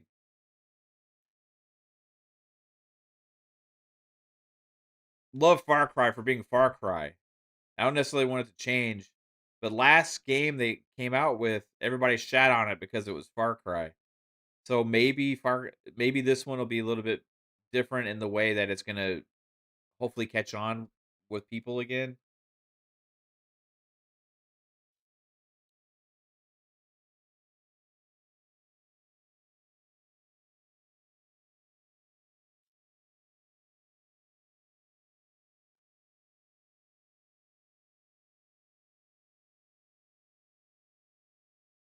So here's the details on Far Cry 7.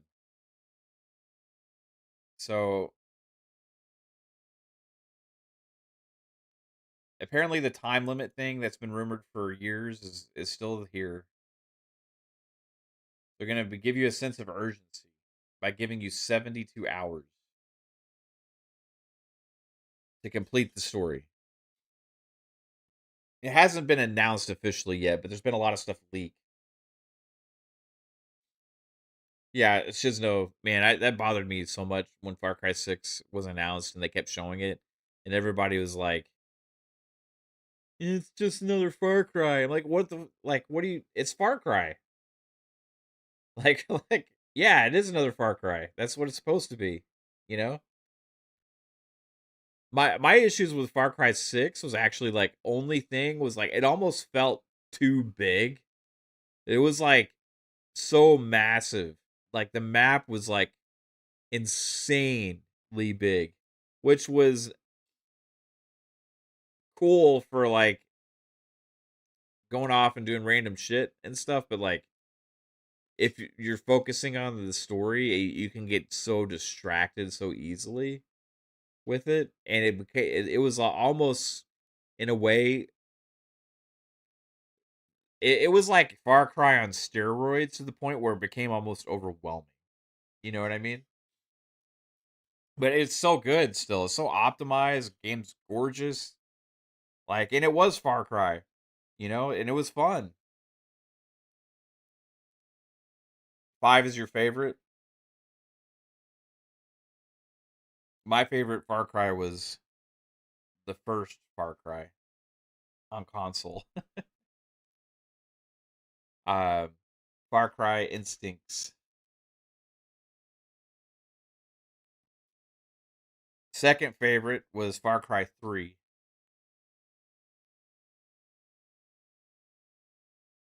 and then Far Cry 5,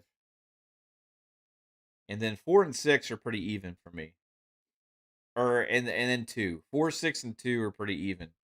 Only thing I didn't like with 2 really was like the whole like malaria thing. You had to keep worrying about that shit. That just gives me like stress, man.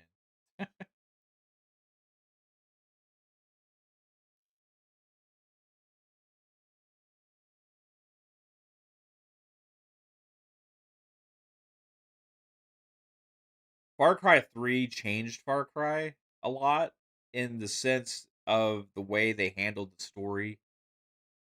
The whole villain being the massive component in like the game being centered so much around the crazy political leader, dictator kind of person, or a crazy person or whatever. It started with 3, right?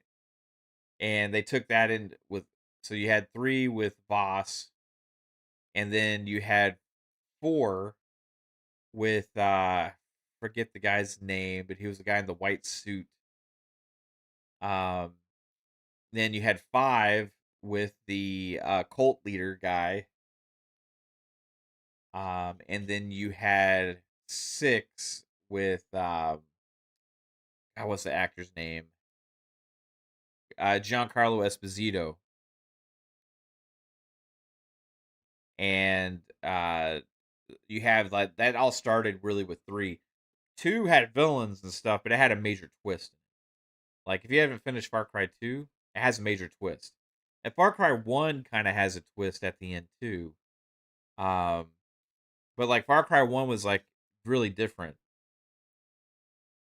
But they've always had this like big sandbox thing. Some of them like 1 was in the jungle, 2 was in Africa, 3 was in the jungle again. 4 was in like the Himalayas, mountains and stuff, and 5 was in Montana, I think. And then 6 was in like a South American country, like a fictional one. AC Again, info are overrated. Sorry, Mob. FO Mac 22TH54 with the $2. Appreciate you. Far Cry? What's FO? FC? I'm guessing you meant FC. Um, I'm a big Far Cry fan.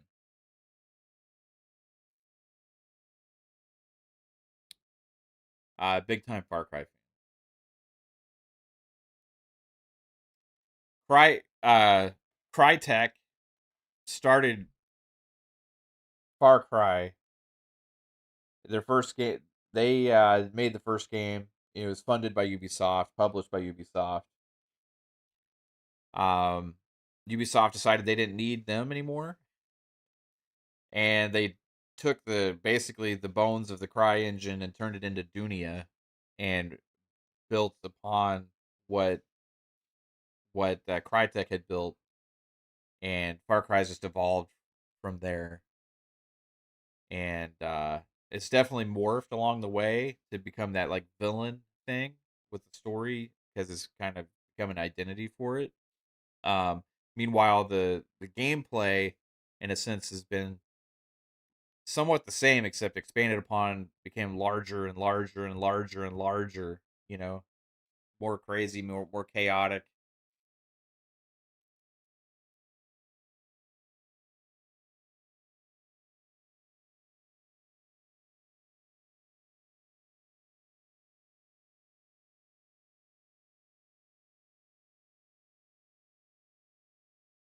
But here's the details for Far Cry 7. So you'll have a 72-hour time limit to complete the story. So that's going to be interesting.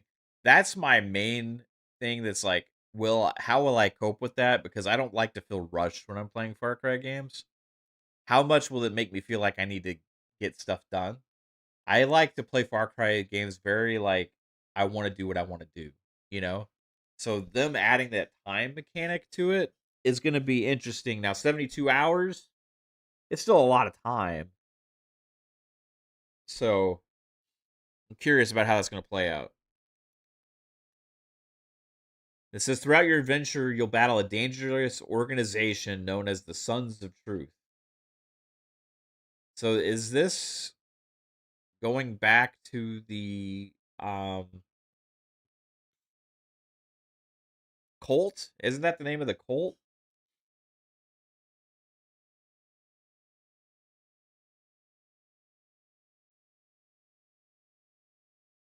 Wasn't that from 5? Your main goal in the game will be to safely rescue your 6 family members kidnapped by enemies. There will be a realistic weapon durability mechanic, so you'll need to use your equipment carefully and strategically. You'll be able to use safe houses located at various points on the map to get away from dangers, rest, and prepare. There will be a competitive PvEVP extraction mode. We will try to survive against both AI and other players and escape the map with loot. That'll be interesting in a Far Cry game. Man, I'm having massive allergies, guys.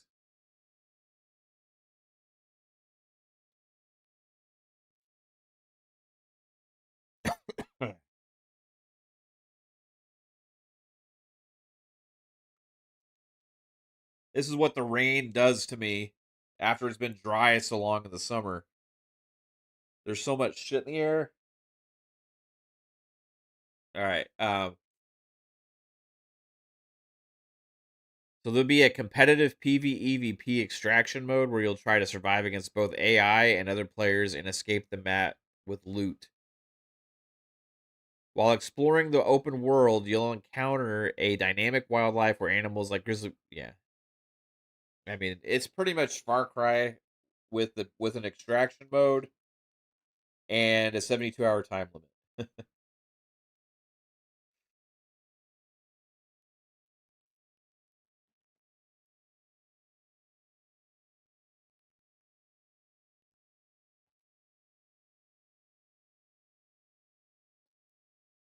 Yeah, sir. One of the Guillermo brothers died in a plane crash.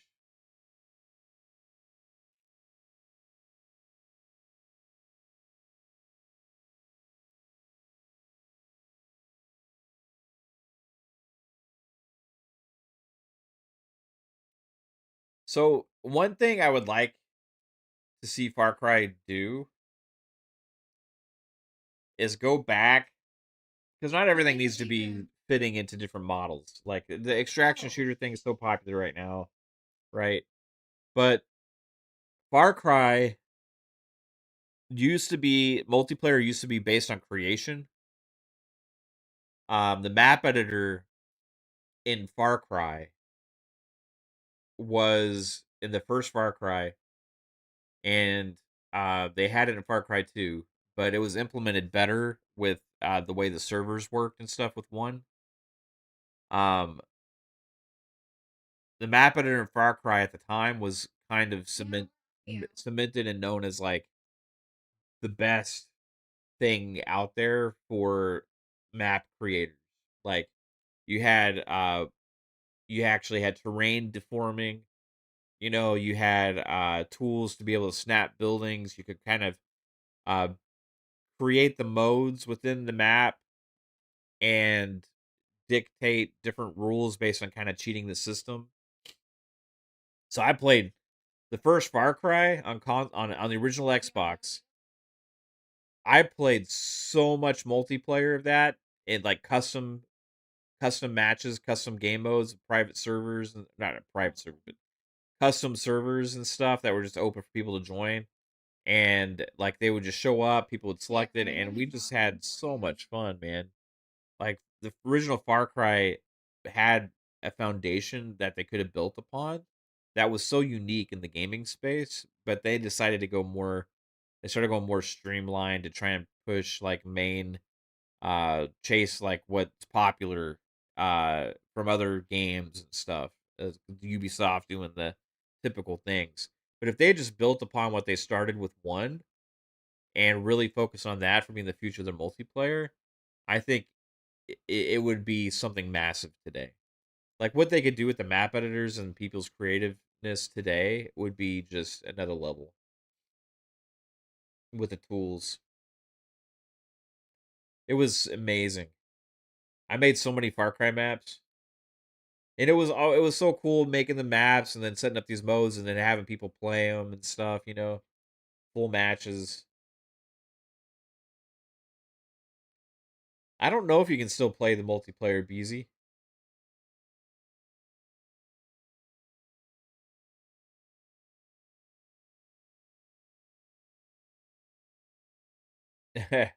H. Levy says it's by Ubisoft. No reasons why we can't throw in a terrorist hunt mode from Rainbow Six. All Ubisoft shooters should have it. Yeah,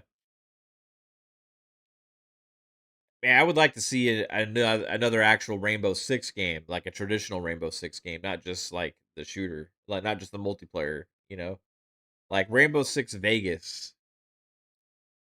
Man, if you could you imagine if they announced a new Rainbow Six Vegas, or if the next Ghost Recon was like a Ghost Recon Advanced Warfighter 3.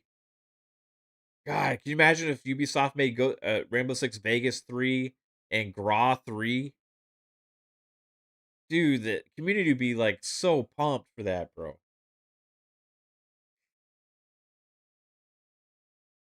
The community would be like fucking like jumping for joy for that. Splinter Cell, they when they bring back Spies versus Mercs, man.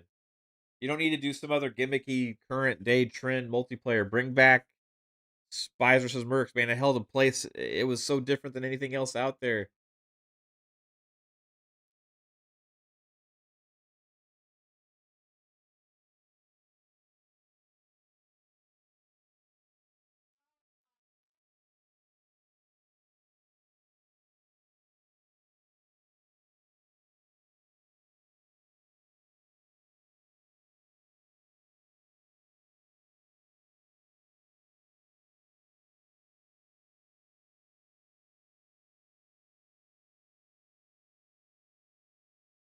Raw 2 is one of your favorites. Yeah.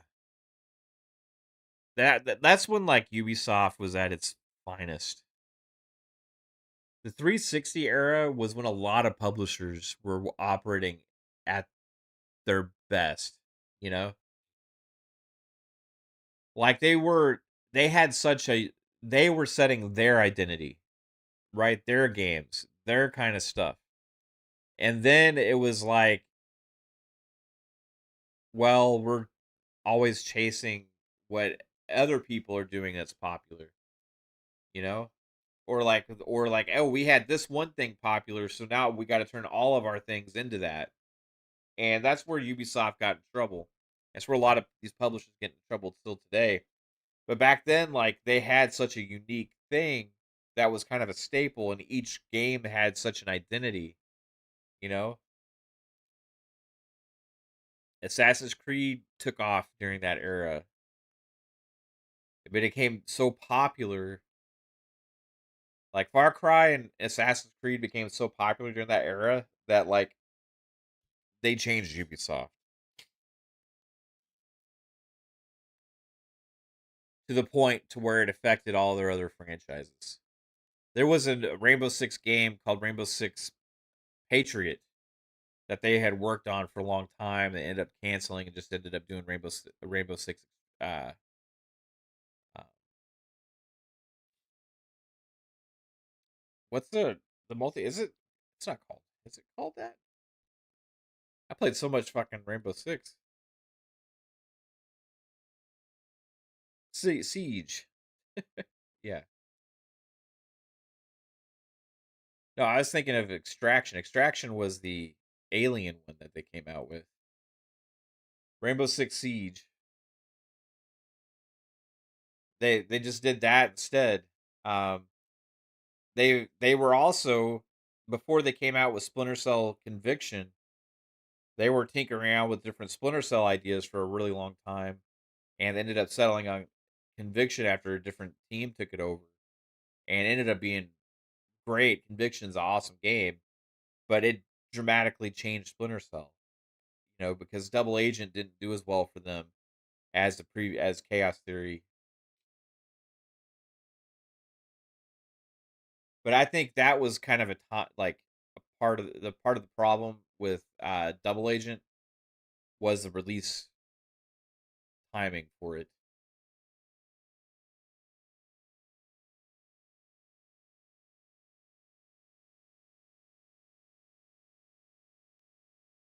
Fuzzy says Ubisoft open worlds are still designed, but in a lot of similar games, they're just all the same. We talk about these decisions in the past, and it's like these companies don't even consider these things anymore. It's like they're so far past it. Like I don't even think they ever really look at their like history or what was popular back in the day or what to bring back. All they're just focused on today. They don't understand what they had or what they have or could be capable of.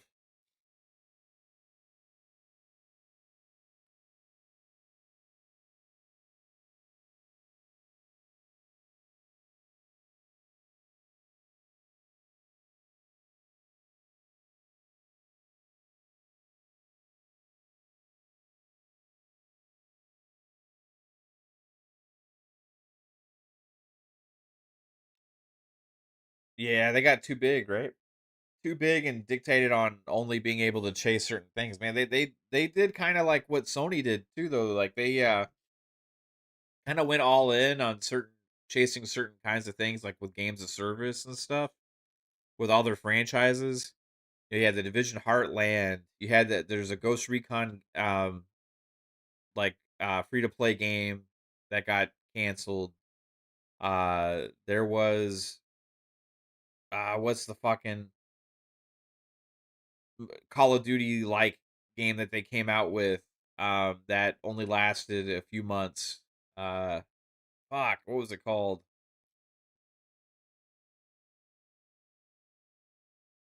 They had another free to play game that was like it's a new thing, a new IP that failed. They were just doing all trying to chase to be the next Fortnite, you know, to capture that audience. And they already had that game with the Division.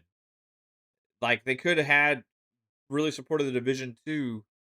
Instead, they pulled back from that and put a small team to support it. And like they had the base there, they just didn't support it well enough. Instead, they started chasing all this free to play shit. X Defiant, thanks Jasper. So they went all and did all that shit, and then now it's like, okay, we got to get back to making games. You know, that's kind of what like PlayStation did. Xbox chased their model. And it didn't necessarily work as well for them with like all the different kind of creative projects and stuff. All these companies are chasing different ideas, and sometimes they don't work out, and there's always repercussions and casualties along the way. I just want these. I think we're all benefit better as gamers if like these companies stick to do what they do best and just come up with some unique ideas along the way to go along with that. Because like they each have this a signature. Like we all know what a Ubisoft game is, what it feels like, and there's certain that the 360 Ubisoft era, like, kind of got away from giving that to different games, different IPs and stuff.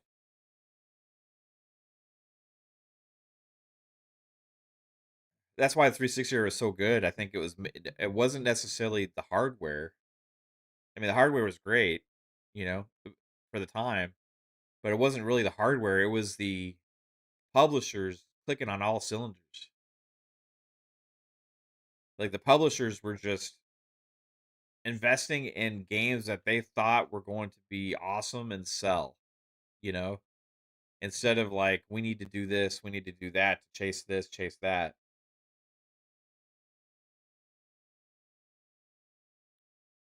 I knew we were screwed once I heard Yves Guillermo on a interview show a long time ago, and he said that the reason that there wasn't a new Splinter Cell game in development, this was years and years ago,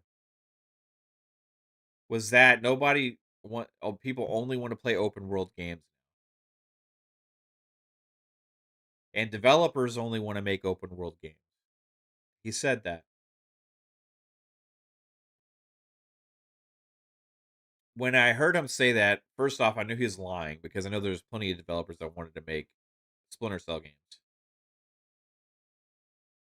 And secondly, it shows how out of touch he was with gamers in general, thinking that people only love one kind of thing just because something was popular. And that way of thinking is too dominant for publishers in like the at the high up positions, that they lose sight of what made these franchises popular in the first place, or like what they're about. And you see it come back now where you have like a game like 007 First Light absolutely hit because it's just unapologetically what it is.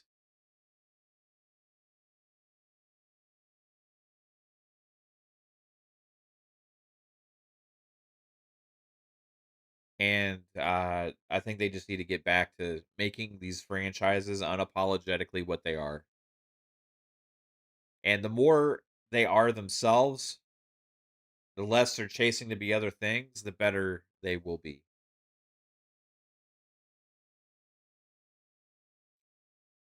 And bring them back. We need traditional Rainbow games, traditional Graw games, Ghost Recon games. I mean, this is what I hope the Asha era dictates for Xbox. They're on a good start with Gears E-Day. I know that was not started under her, obviously. But Gears E-Day is 100% unfucking apologetically Gears. And that's awesome.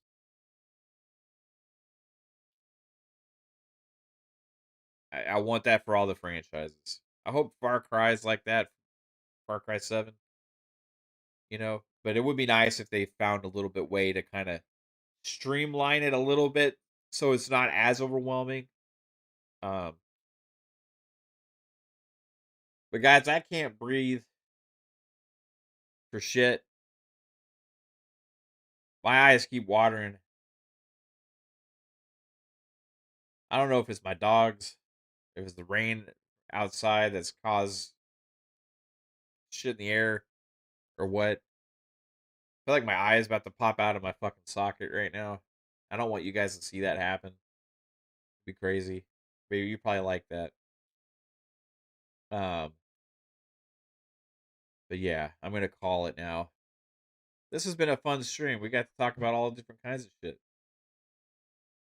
without getting too like chaotic or trying not to call out anybody specifically or anything like that. We're just kind of talking about gaming and got to look ahead at a lot of the games coming out soon, all that kind of stuff.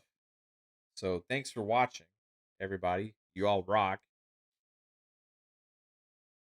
We'll see if I go live tomorrow, if somebody says something that causes me to get energized enough, or maybe we'll have another game stream, something like that. But overall, you guys are amazing. And thank you all for being here. Jasper says I got that parasite that makes me shit. I think I've always had that parasite, Jasper. I think I was born with it.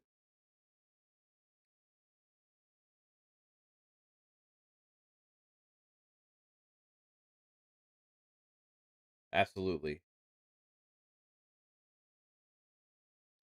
Hope you're having a good one, Jasper. See you, Lord. Take it easy, Serve. Take it easy, RSJ. I hope you have a good day as well. Black John, have a good one. Doom Reaper, have a good one. Lad, have a good one.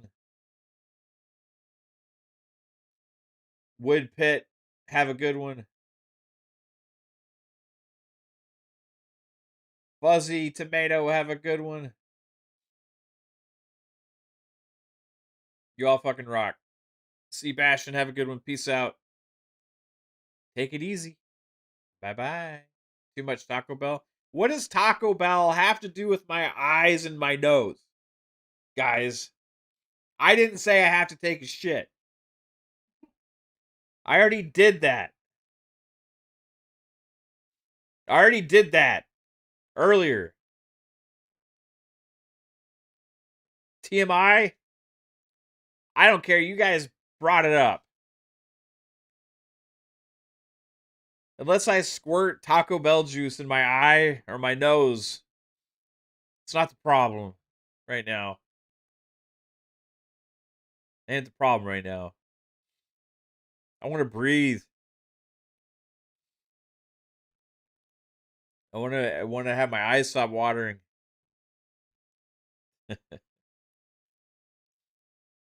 You guys have a good one. Peace out. Bye.